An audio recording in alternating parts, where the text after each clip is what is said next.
Everybody knows that Arizona is also a football school, and that was further solidified at the NFL Combine.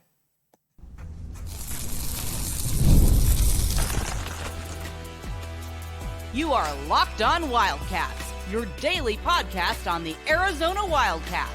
Part of the Locked On Podcast Network, your team every day.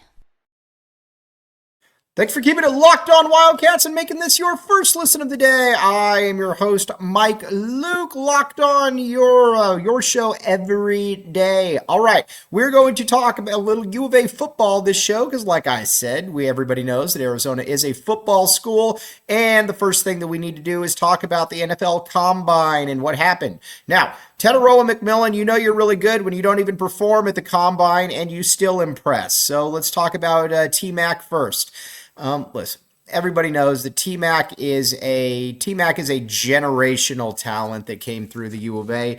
I would be surprised if there will ever be a wide receiver in my lifetime that is as good as T-Mac. He's just different. He's about 6'5", 200 pounds. The second he came in, you just knew that it's like, all right, that guy's different. 5-star kid. And a lot of people were trying to make it out. A lot of people were trying to make it out like Luther Burden or somebody like that was the best wide receiver in the country going into the season. No, they were all wrong. Tetairoa McMillan is the best one in the entire country, and it was not even close. I don't care what Travis Hunter's stats were.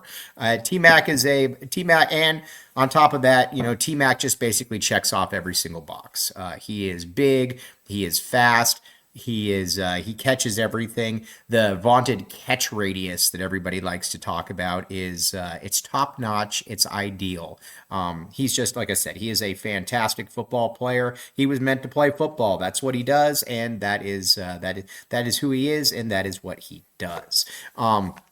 But at the Combine, though, he didn't run or anything, but he tested out the roof when it came to the mental aspect of it, and that doesn't surprise me at all either. Again, this dude's been around football his entire life, hanging out, obviously, with the Fafitas, and, he's been precocious, and you just see him continuing to grow and grow. And keep in mind, too, this is also a guy who was not able to really practice this summer because he had the foot injury, and everybody was taking it slow.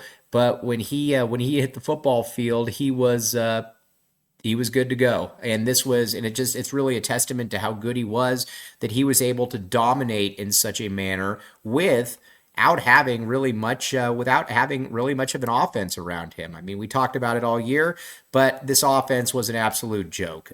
Brent Brennan, hopefully he's better in year 2, but Dino Babers was a disaster. He had no clue what to do. Noah Fafita was running for his life, and it just didn't appear that there was really any coaching going on. But that didn't stop T-Mac from still putting up, 1,400 yards, and the numbers in which he did. Left here as the school's all-time receiving leader and only played here 3 years. He is a top 10 pick. He is a special, special talent. And in my opinion, and again, Rob Gronkowski was an easy one to see that his better football was ahead of him, but you also didn't know because of the injury concerns that he did have while he was here. He had a great freshman year, pretty good sophomore year, and didn't play at all his junior year, so it was hard to say. When it comes to T-Mac, though, T-Mac to me is the best football player, the best prospect I've seen here since Chris McAllister, and that was 25 years ago. McAllister was another one that just looked like he didn't belong here. He looked like he belonged at Alabama. He looked like, or whatever school that, was really killing it back in the day. And he was 6'1", 210 pounds, something like that, and great instincts, just checked off every box similar to T-Mac. And watching T-Mac, though, this year, it's going to be, it was fun. Listen, I mean, the season was a disaster, but it was fun to watch him. Now, how does he project at the NFL level? He's a very, very difficult player to not see being a really good player at the NFL. Now, what does that mean? Is he a Hall of Famer? Is he a Pro Bowler? Is he a very, very good number 2? I don't know. But he's certainly a starter. and he's an easy person to see, probably catching for 500 yards, or excuse me, 500 yards, 1,000 yards and 8-9 touchdowns bare minimum per season. He's got that kind of wiggle to him. Now, as far as if you're a team like the Raiders, if I were the Raiders, I'd be all over him. If I were a team like the Patriots, I'd be all over him just because he's a safe pick and he's a good guy. You don't have to worry about him getting into any trouble. He was raised right. And again, he's a loyal guy. He showed that a lot throughout his time here at the U of A. He is and there's really nothing he can't do. I do think when he does run, I think he's going to surprise some people. I really do. I think he's going to run in the 4.4s. I think he's going to probably measure and weigh in at probably about 6'5", 218, 220, 215, somewhere in that realm. And he's going to run really, really fast. There was a stat there that was put out the other day that his top end speed was amongst the best amongst NFL players. Now we'll see when he runs if that really is the case, but it wouldn't surprise me. He is, and this year too, I think what was also interesting about him is that he was far more elusive than he had shown in the past. In the past, he had shown that he was a jump ball guy, that he could get the ball, and he had underrated acceleration after the catch. But what he showed this past year was something entirely different. What he showed this past year was a guy who was able to make some people miss and not, make that first defender miss, make that second defender miss, and did a pretty good job of it. So we'll see. As far as fits, though, I mean, he's going to be good anywhere. You just hope that he doesn't go to some place that's got a terrible quarterback and a bad coaching situation, because a lot of that matters. But a lot of people are using that comparison to Mike Evans. And, Mike Evans has shown during his time in the NFL that it didn't really matter who was that quarterback, because he was still able to put up numbers. I think you're hoping that that's the case. If you're a Tetairoa McMillan, you're certainly hoping that that's going to be that case as well. It wouldn't surprise me if that is as well. Now, the other one that we need to talk about too is Jonah Savaiinaea, Big Jonah. I'm not at all surprised at the numbers that he put up at the NFL Combine. As a matter of fact, I would have been stunned if he didn't test out amongst the very best in the entire class. There's questions now, can he play guard? Tackle. I don't think that he plays guard. I think that he is going to be I don't think he's a tackle. I think he's going to play strictly guard. And honestly, I think he's fine at that. He's one of those proverbial plug into play players where you put him in and you're like, okay, we'll reassess the position he's playing at in 10 years. I mean, he's that guy. When he came into the U of A, he looked totally different than anybody that I have ever seen come into the U of A. And, Jed Fish said that at the time too, that you don't get guys like him at the University of Arizona. He came in as a 17-year-old, about 6'5", 330 pounds, and he had ab muscles. He wasn't fat at all. The fact that he tested in the manner in which he did, his arms were long, and he was explosive, ran a 5.2. To give you an idea, that's faster than Tom Brady ran at the Combine. Now, Tom Brady was certainly never known for being the fastest quarterback in the world, but you get the gist. Big Jonah is a different dude. And another one that when he came in here, you knew immediately that he was going to start, and he was going to start from day one. And again, I wasn't really surprised at all by the kind of impact he had. I did think it was a little odd that the coaching staff decided to put him at a position at right tackle, which was far less important than left tackle. I'll never quite understand that one. That one didn't make really any sense to me, but honestly, there was a lot of things the coaching staff did that made absolutely no sense to me. So, but as far as the NFL, he's going to get real coaching there, obviously, and I think he's going to be a monster. If he's a perennial Pro Bowler, it wouldn't surprise me at all either if he turns out to be every bit the equal that T-Mac is, because he's just, like I said, he's just got a build, he's got a frame that you just very rarely, if ever, see. Even coming to college football, he's another guy. Would have started at Georgia immediately. Would have started at Alabama. He sticks out, and people always talk about the all airport team who looks like what when they step off the plane. Well, Big Jonah is that guy. Big Jonah, when he steps off the plane, you know exactly what he is. That man was meant to play football. I don't think that he's a tackle. Like I said, I think that, some people I think are maybe getting a little too cute with this. I think he's just kind of that road grader, push ahead blocker. And if he can do that, I think that I think that Arizona's, or not Arizona, I think whoever he goes for is going to be a good fit. He's a good kid. Always got very high reviews for his character. And he's another one, too, that he was kind of a late bloomer. He wasn't a super highly rated kid coming out of high school. I mean, T-Mac was. T-Mac could have gone anywhere he wanted to. But Jonah Savaiinaea was kind of different because he was one of the COVID year kids in Hawaii where they didn't really play football, and you just nobody really knew what the deal was with COVID. And he was more of just kind of a regional recruit. And that is one thing you got to give Jed Fish, is that Jed Fish, they were able to look at players and they were able to project them out and say, okay, this guy's going to do this guy will do that. And they were able to project him out in a good way. And Jonah Savaiinaea was right at the top of that one. And it doesn't surprise me at all that he tested out the way in which he did, because he's an absolute freak. We're going to talk about him a little bit more and what this means, and a mystery candidate, because there is a mystery candidate in all of this.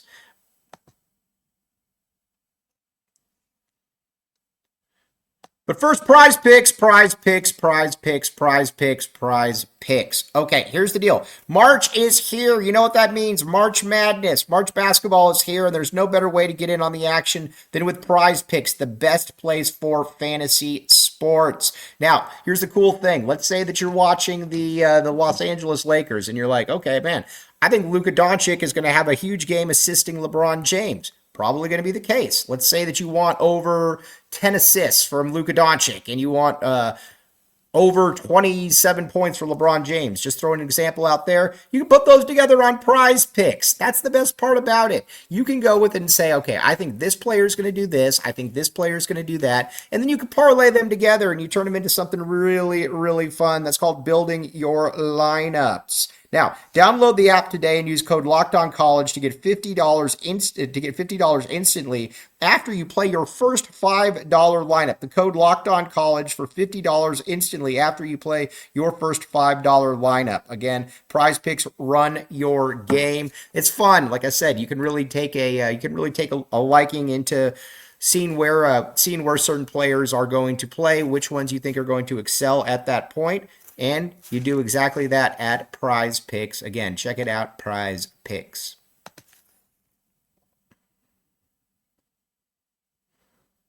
Thanks for keeping it locked on Wildcats and making this your first listen of the day. Locked on, your team every day. Now, let's talk a little bit about, just to sum up with Jonah Savaiinaea, though.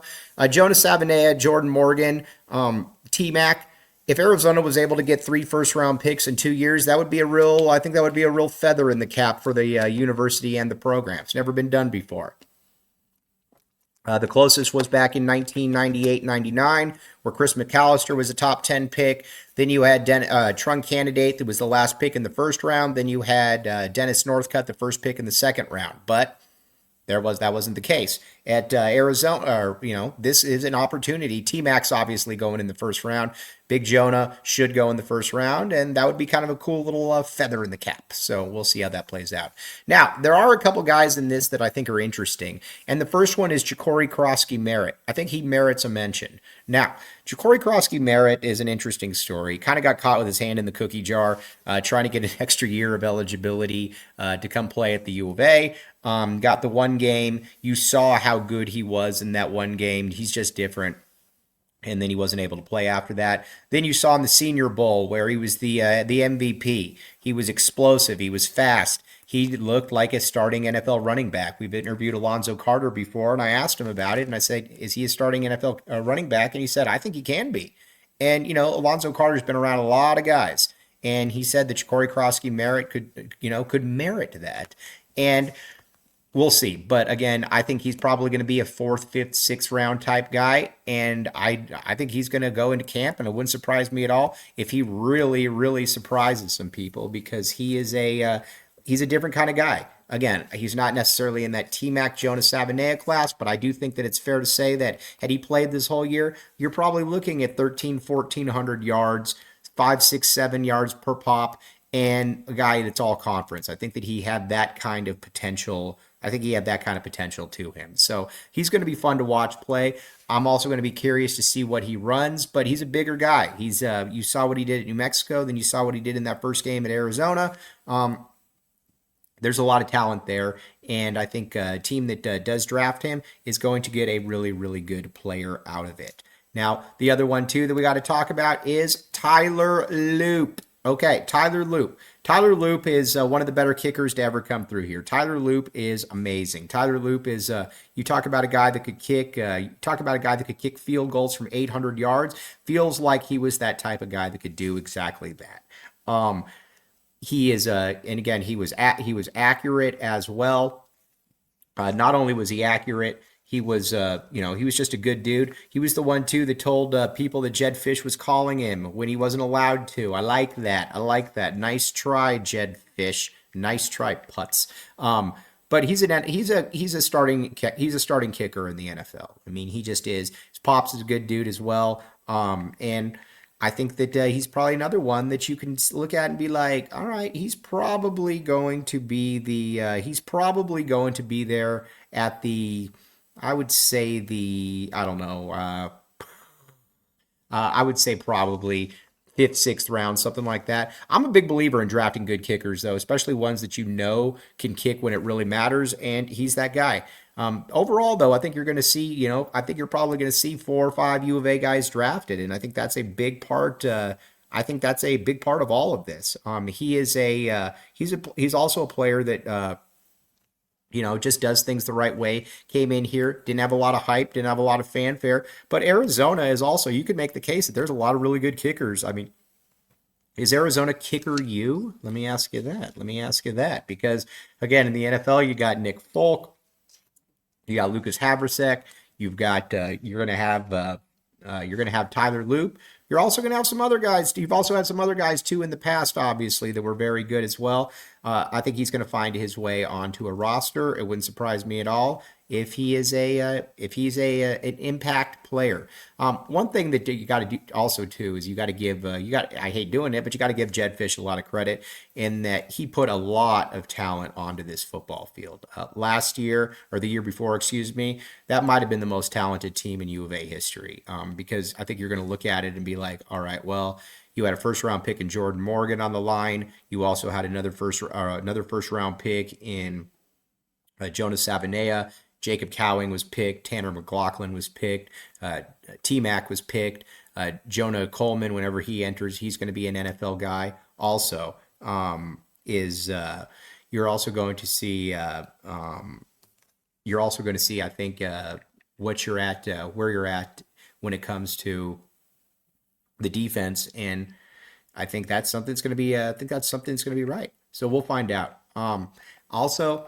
This team, though, there was a lot of talent here this last couple of years, and it's going to be exciting to see exactly how this all does play out going forward. Because again, you're starting from scratch pretty much, but we'll find out. Now, what kind of talent is really on this team? And we need to talk a little bit about the new special teams coach that Arizona has here.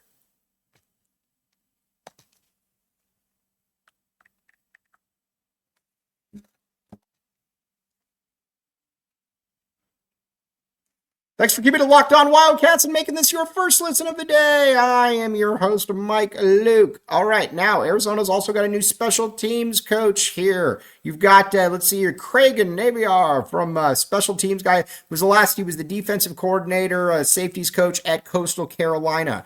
Arizona's special teams last year was by and large a disaster. You needed to get somebody in here that was a full-time person, that was a full-time player, and yeah, you got that. Listen, Danny Gonzalez was doing two things at once: the linebackers and the secondary, and the special teams. That was not ideal. Because neither one of them were very good. I think Danny Gonzalez is a good coach. He gets to focus on this now. Where bringing in a new guy, though, he's going to be able to totally focus on. He's going to be able to totally focus on what he's going to be able to do. And I like it. You're not going to get somebody in here. You weren't going to get David Phipp or You weren't going to get David Phipp in there or something like that. You were, who's maybe the best NFL guy so you had to be realistic. And that's, I think that's kind of where it's, we'll see. I'm curious though to see how it does play out. This is kind of a win or a make or break year for Brent Brennan. Maybe he's the guy, maybe he isn't. I don't know. Obviously, Desiree Reed-Francois believes that he merits a mention, so we are going to see exactly how this does. How this plays out. Now, as far as NFL talent that is already here, the you look around the roster and there's not a lot of guys that you're like, oh, that's an NFL player. And let's be honest here, that's generally a thing where you're like, okay, that's generally how you kind of base how good a team is. What kind of NFL talent do you have? What kind of next level players do you have? Just kind of going through the roster. You look at it and you're like, all right, well, in the secondary, Genesis Smith, obviously, assuming Arizona keeps these guys now that Akina has left, but Genesis Smith is an NFL safety. I don't think there's any doubt about that. He's about 6'3", 205, 207 pounds. And he is also, he's just a little bit different there. He's another guy that just doesn't look like that he belongs at U of A. He's back. He's very instinctive, and Dwayne Akina talked about having that instinctive personality that Genesis has. You can't really coach that, and he's right. I think with Traden Stukes, if you're looking at a nickel special teams guy, maybe, good football player, but he's also somebody that he's undersized. He's a little smaller, so you don't necessarily know how that one's going to play out. After that, I'm not sure that there's not a ton of talent on this team. I mean, I think they did a fairly nice job. I think all things considered, maybe revamping the offense and bringing in an offensive coordinator that actually knows what he's doing. But if you don't have much talent, then I don't really know what to do. Look at the linebacker unit. I don't know. Maybe Tay Brown. I don't really see that though. You look at the defensive line. Don't really see anybody there. Maybe, I don't know, maybe if he stays healthy and Isaiah Johnson, I'm not sure. You look on the offensive line and not really sure what you have there. Maybe a big Rhino if he develops. I don't know. It's just frustrating because you had a lot of talent this past year and you kind of whizzed it away. I mean, the really good players ended up leaving. Obviously, Jonah Savaiinaea left for the NFL. Tetairoa McMillan left for the NFL. Wendell Moy is now going to be starting at Tennessee. Tacario Davis is obviously up in smelly, rainy Seattle. There's just not a lot. Maybe Dalton Johnson. But now I'm just kind of grasping at straws saying, who could be what. And I think that's the part that's frustrating is that you had a lot of talent and you just didn't take advantage of it. And so we'll see. This year it's going to be on Brent Brennan though. Brent Brennan is going to be it's going to be on him to be able to, get this or, he should be out. I don't know that he deserved a second year after just how catastrophic that first year was, but, it is what it is. We'll find out how this does play out. I think on the running back unit, Kedrick Risino, like him a lot. Ishmael Mahdi, that's the one position. I think with Alonzo Carter's a good coach. He's going to always have some talent in there, and maybe the running backs can kind of step up and be a little bit of a difference maker there. I'm not sure though. It's going to be. I don't really know what to make of this year's coming team. I don't really have any expectations for it. Seth Daggy, he is he's an offensive coordinator that certainly got more run and I think more publicity than Dino Babers. But what does that really mean? We're going to find out a lot of this stuff going forward. All right, now tomorrow we're going to be back talking Arizona basketball. Arizona playing ASU. I expect Arizona to smash ASU. I think this is going to be Bobby Hurley's last time at the U of A. I think he's going to. How do I put this? I think he's going to be gone. And I think he should be gone. That stunt that he pulled against Arizona up in Tempe, and we're calling out Caleb Love. I thought that was crummy. I thought that was one of the worst things I've ever seen a coach do, and he never apologized for it. I think he's just going to flip.